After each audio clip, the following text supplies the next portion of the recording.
Здрасте. Здравствуйте. Как вас зовут? Здравствуйте. Меня зовут Ирина. Ирина. Слушаю вас, Ирина. В чем вопрос? У меня год назад начался кашель. Причем такой сначала вот сверху. Ирина, а можете чуть пониже, а то у вас почти вот так вот видно, да, вы как будто там достигли. О, отлично, вот так хорошо видно, да. Кашель начался. Он как-то сверху вот здесь вот был сначала. Я пошла в больницу и говорю, у меня кашель. А как раз началась пандемия. Угу. Я говорю, у меня кашель. У меня никогда не был кашля. Они меня все проверили. Сердце, там желудок, все проверили, сказали, все нормально. Вот. Послали к аллергологу. Угу. Аллерголог мне почему-то сразу говорит, наверное, астма. Вот. Но тут, значит, это в апреле я первый раз кашлянула, все лето я здесь проверялась. В августе у меня бронхит. Температуры не было, ничего не было, но вот такой сильный кашель, температуры тоже не было. Вот. Но, значит, опустился у меня вот кашель. Антибиотиками меня лечили. Угу. Вот. Угу. Все прошло. Ну, нет, как прошло? Вот бронхит вылечили, а кашель остался. Вот. И я опять пошла к аллергологу, и она сказала, что это астма, прописала мне вот дышать чем-то, все эти вот эти. Я дышала 2,5 месяца, как был кашель, так и есть, он вообще не прошел. Вот. Ну, Я все бросила. затруднение дыхания при этом есть кашель или нет? Что вам тяжело вдохнуть воздух? Нет. Просто Мне кашлять. просто кашель. Да, и он причем вот опустился у меня, и вот я стал кашлять из легких. Вот. Угу. Я делала массаж, мне делали массаж и вот там токи, физиотерапия. Тоже ничего не помогло. Вот. Потом я пошла к гомеопату. Вот. Гомеопат мне, сначала эти шарики я пила, потом мне какие-то процедуры сделали. Но я как кашляла, так и кашляю. Когда вот, кашель возникает? Утром, вечером, днем? он может возникнуть в любое время. И причем вот я могу практически, я иногда думаю, сегодня целый день не кашляла. Может, прошло все? Потому что я вот слушаю ваши эфиры и думаю, может быть, у меня все прошло? Стоит мне вот так вот подумать, буквально там час-другой, и я кашляю. Причем такой вот из легких прям. Снимок делали легких? Смотрели морфологию? Да, но это я делала все, значит, я делала в мае, потом летом, потом осенью. То есть 3 раза вот подряд я ходила сначала, потом сменил врача, в другой пошли, тот мне говорит, делай еще снимок. В общем, я за полгода 3 раза снимок делала. Все нормально. Так. А в других органах как дела? Все нормально. Вы ходили к врачу за этот год? Вам исследовали живот? Делали ультразвук? Вот за полгода, как я начала вот с мая где-то до октября, наверное, вот здесь вот мне все сделали. Я и эхо делали, и гастроскопию я делала. Печень смотрели на УЗИ? УЗИ смотрели. Все органы смотрели. УЗИ брюшной, УЗИ щитовидки. В общем, все мне. И анализы все в норме. Да. Когда был последний раз? Что у меня и эозофилы как-то аллергическое. И эозинофил немножко повышены были. А аллергены выявлялись? Кровь вам проверяли на аллергены? Кровь нет, мне делали пробы. У меня до этого аллергия на пыль. На пыль. И у меня иногда бывает, я вот словлю где-нибудь пыль, я чихаю. И назорелом в нос побрызгаю. День я чихаю, и все, и проходит. Вот так у меня было. Когда эта аллергия у вас на пыль появилась? Давно, уже, наверное, больше 10 лет назад. Я сначала не знала, чихал, думала, я простыла. Потом как-то пришла, они мне говорят, сходи к аллергологу. Я сходила, и мне показала аллергия на офисную пыль. А где вы работаете? В банке. В офисе? Да. Как работаете? Нормально, мне нравится. Кто вы там? Ну, главный специалист. А что это значит, главный специалист? Что вы делаете Ну, конкретно? выпускаю пластиковые карты, ну, обслуживаю там зачисление, выпуск. А работаете с клиентом непосредственно? Ну, нет, редко. Редко, когда приходят. В основном я сижу и ну, там зачисления разные, выпуски. Хорошо, то есть есть подозрение, что это все-таки аллергического содержания кашель приступообразный, который, ну и с невротическим компонентом, то есть связано с каким-то переживанием, которое вы не контролируете, если никакой другой органики нет. Ну это так, методом исключения сказал. Когда последний раз кашель был?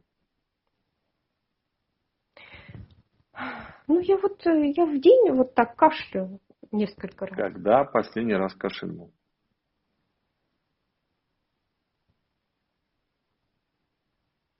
Ну, вот, может, сегодня я даже кашляла. Ну, я как-то вот уже так привыкла. Уже вот за это время так привыкла кашлять, что вот я вот, ну, кашляну. Мне как-то Сегодня был кашель? Ну, да, я кашляю. Сколько вам сейчас лет? 53. 53 года. Итак, вспомните последний приступ, который у вас был, кашля, сколько он длился? Это один раз вы кашляли или прям хочется постоянно, раз 10-20 откашляться?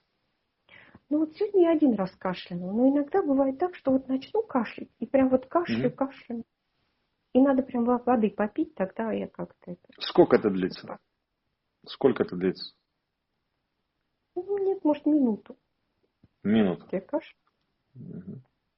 Вот когда вы это вспоминаете, какие ощущения в теле рождаются, когда вам хочется вот так вот кашлять?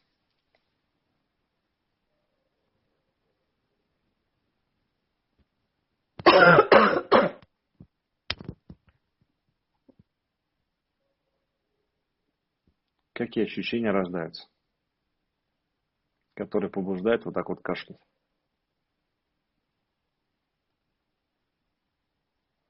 Не знаю, как ни с того ни с сего прям. Вот нет, чтобы меня прям что-то побудило. Ну вот ни с того ни с сего. Что начинается в теле происходить? Где эти ощущения есть? В горле, в бронхах, в диафрагме, в носу. Где они живут, которые побуждают вас кашлять? Нет, где-то в груди, наверное. В груди. Да. Ирина, ваша задача сконцентрироваться на этом ощущении в груди, вот, которое вас заставляет кашлять. Ваша задача на этом сконцентрироваться. Оно как что? Как раздражение? Как покалывание?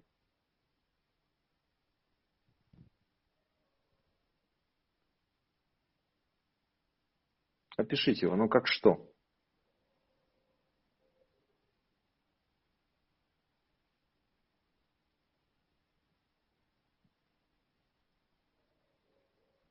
Ну, просто вот прям как-то оттуда мне кашель.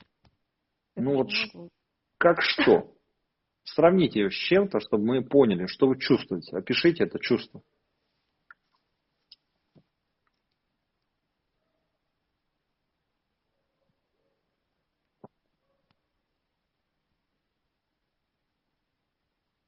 Не знаю, прям как будто бы здесь вот что-то здесь сидит в груди.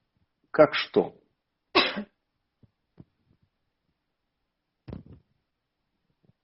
Как камень, как ножик, как ледышка. Как тяжесть какая-то. Как не тяжесть. Камень, не тяжесть. То есть груз, который давит, да?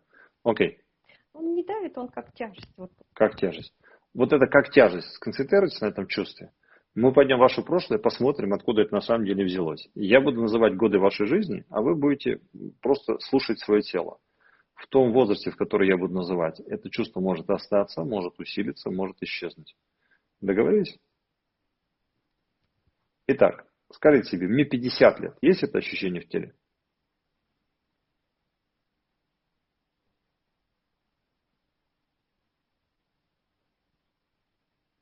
Вот так, мне кажется, есть. Мне 40 лет. Есть это ощущение?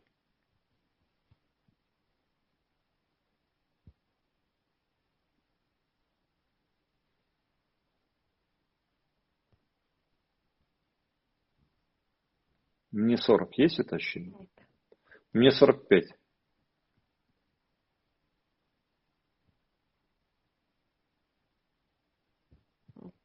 Мне 48.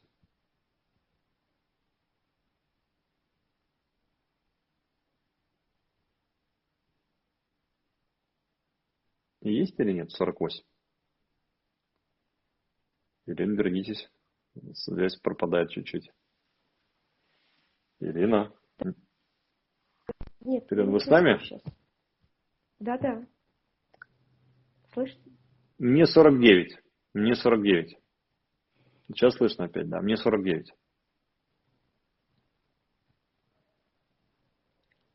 Есть это ощущение камня?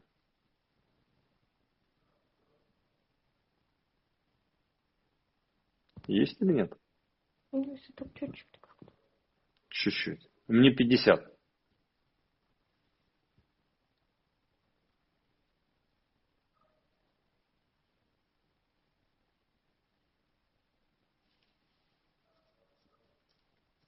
А сейчас как-то вроде нет. Нет. Мне опять 49. Мне 49. Как ощущение?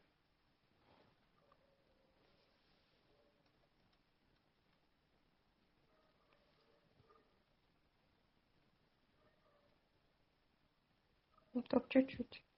Вот это чуть-чуть в 49 лет, с чем связано? Мне 49, я это чуть-чуть чувствую, и в этот момент что-то происходит. Я где-то нахожусь.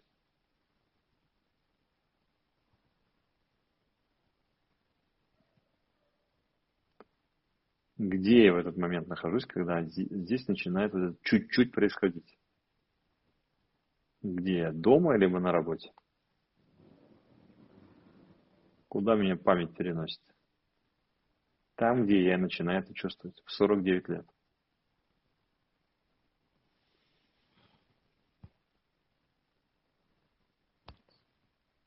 Я дома, либо на работе. Либо где-то в третьем месте. Вне дома и вне работы. Как кажется, где я? Где я начинаю это первый раз испытывать в 49?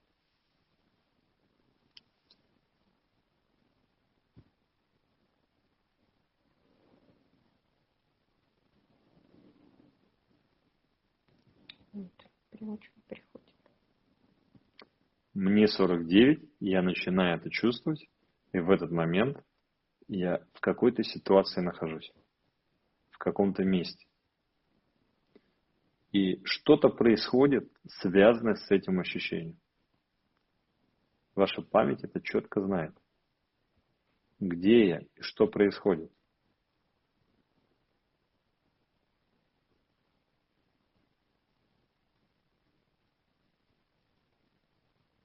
Кого я вспоминаю или что я вспоминаю, связанное с этим ощущением.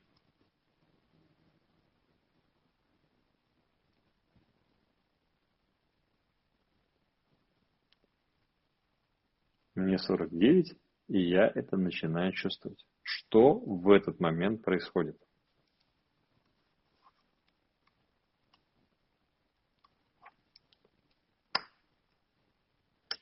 Ничего не С кем вы живете, Ира?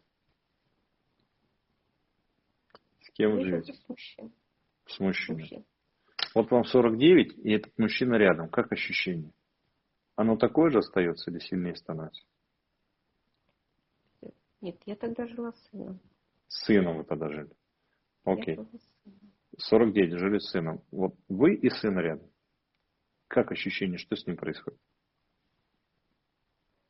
Нет, у меня сейчас нет как бы такого. Сейчас у меня все нормально. В 49 работали? Да.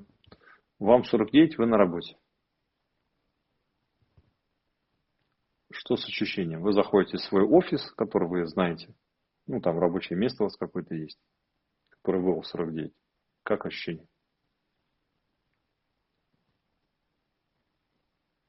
Нормально.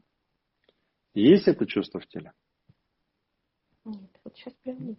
Вот я сижу на своем месте, на работе, там вокруг ходят сотрудники, с кем я работаю. Угу. Как я себя чувствую? Нет, сейчас ничего нет.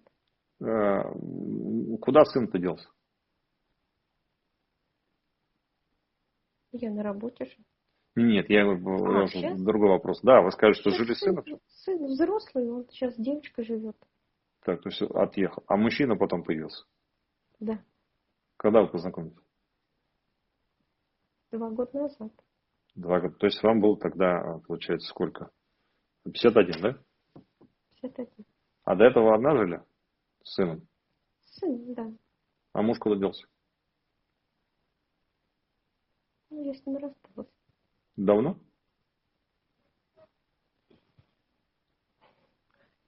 Ну, у меня был первый муж, потом гражданский. Да. Куда гражданский делся?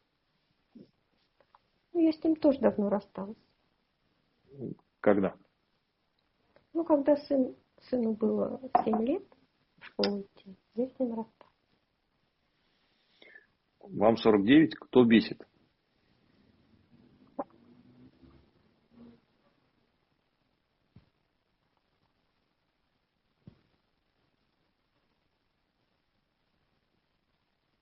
Или что бесит в этом возрасте? Раздражение в легких – это меня что-то бесит. Кто-то отнимает мою территорию. Что-то в ней происходит такого в моем жизненном пространстве, что меня Вот раздражает. вы знаете, у меня было, это, сейчас скажу, 51 год. Вот, может быть, я ощущение перепутала. У меня вот было это как раз, какой был, 19-й год у меня было вот такой. Я подумала сначала, что это из-за этого. Мне было 51 год, Мгм. и хоронили родственника. И Так. родственника похоронили в могилу моего отца. И вот у меня Так. был вот шок, когда я узнала. То есть они нам не сказали, а похоронили. И вот у меня был стресс. Прям вот Мгм. такой натуральный я была. Я вообще думаю, как можно похоронить в чужую могилу. Вот у меня был такой стресс. Ну, у кого разрешение на Вот, могилу есть? У вас или у них? там просто в одном, в одной, как сказать, в одной ограде было несколько. И поэтому Так. они захоронили. Мгм. Вот. И, ну, в общем, у меня вот прям был такой стресс. Это было осенью, а весной я начала кашлять. Я подумала, что, может быть, из-за этого. И я тоже так вот я работала над собой. Мгм. Так. Это, прощение, вот Мгм. это все, вот это вот я все делала. И у меня вроде бы отошло как бы. Но кашель не пропал. Ну вот кто вам сообщил, что в могилу вашего отца зарыли другого дядьку Я или это тетку? увидела. То Мне есть вы пришли сообщили. и видите, что... Я пришла, Ага. я сначала не поняла, все же раскопано, а там много Мгм. могил. И потом мне говорят, что якобы в могилу моего отца. Я так как-то. А уже все, уже закопали. Мгм. Вот. И я просто развернулась и ушла в шоке. Я не знала, что делать. Я же не могу сказать, выкапывайте назад.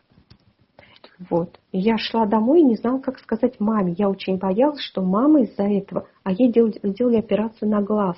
Мгм. И я думаю, как же я скажу это маме, она разнервничается, и вся эта операция пойдет прахом.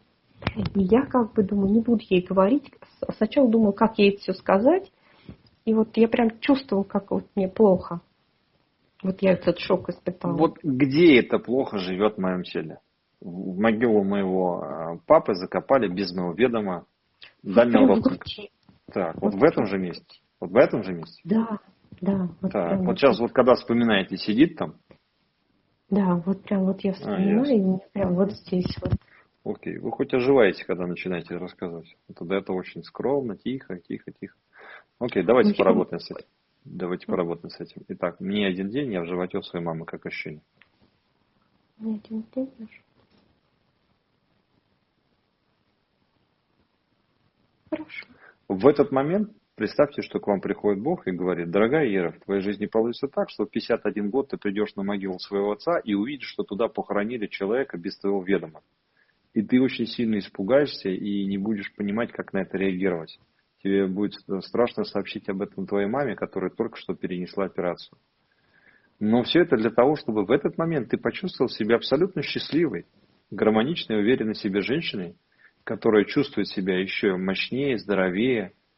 И это для того, чтобы в этот момент в твоей душе бы открылся дар безусловной любви, И ты бы почувствовал, что мир всегда на твоей стороне, что все, что в твоей жизни происходит, это все к добру, к счастью и любви. Это для того, чтобы ты почувствовал себя уникальной, самодостаточной и интуитивно открытой женщиной, которая знает, чего делать в этой жизни и получает от этого огромное удовольствие.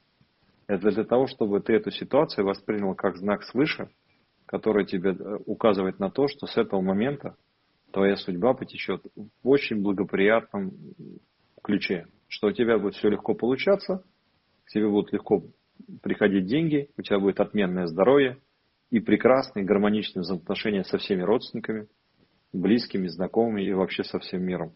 И именно это чувство благодати будет доставлять тебе огромное удовольствие. Как ощущение?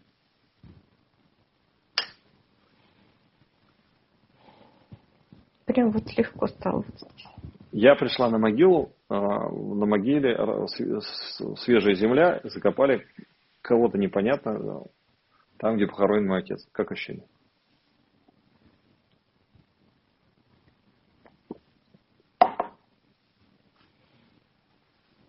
Ну, нет этого тревоги. Угу. Пропало это чувство внутри? Ощущение в грудной клетке? Да. Так, попробуйте покашлять. Как ощущение?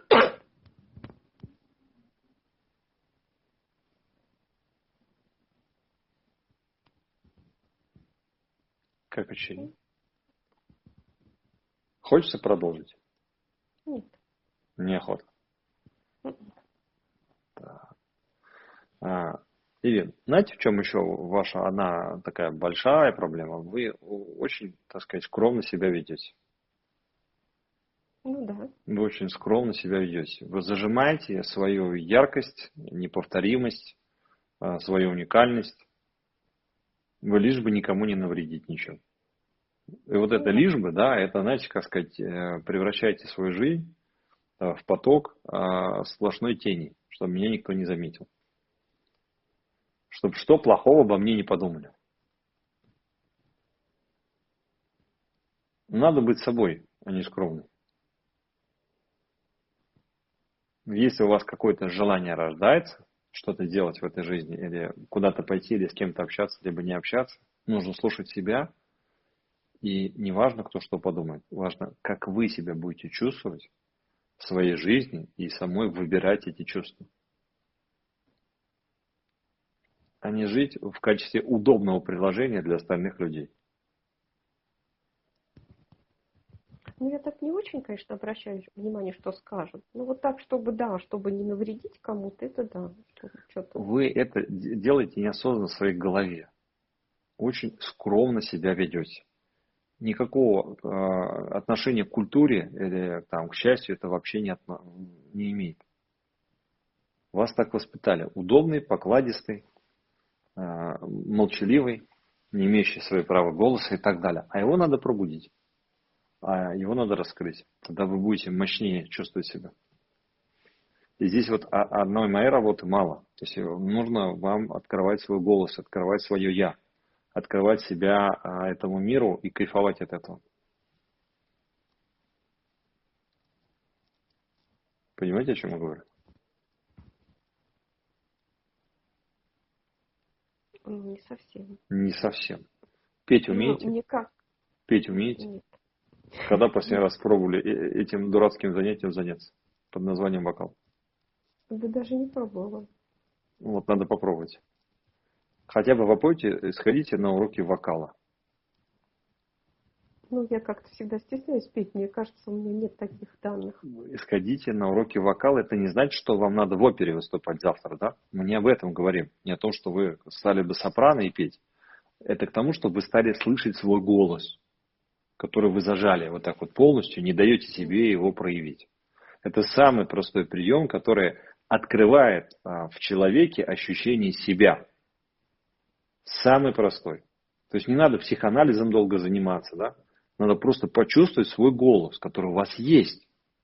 И когда вы почувствуете, как он вибрирует в пространстве, вы начнете чувствовать пространство вокруг себя, и ваша бронхолегочная система будет работать очень здорово.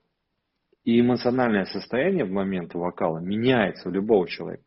10-15 минут вокала у вас полностью переключится состояние. Воспринимайте это как вокалотерапию.